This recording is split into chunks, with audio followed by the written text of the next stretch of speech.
Bancada Governo e o Parlamento Nacional lá a iniciativa de alteração da lei pensão vitalícia.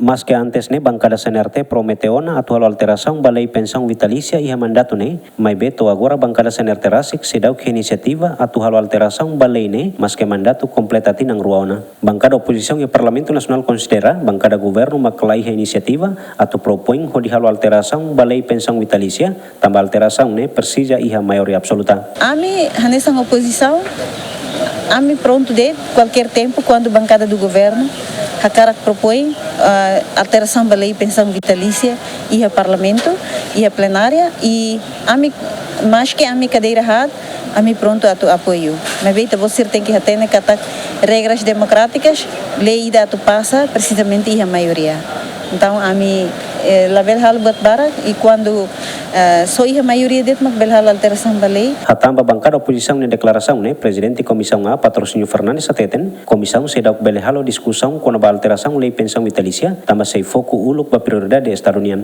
Este serviço eta hela ba prioridade sernebe mai nu da resistência Estado tomaknya pois e selo sirnebe mai halo alteração para depois odi loriba for respostas ba exigências ema balunian nessa nemos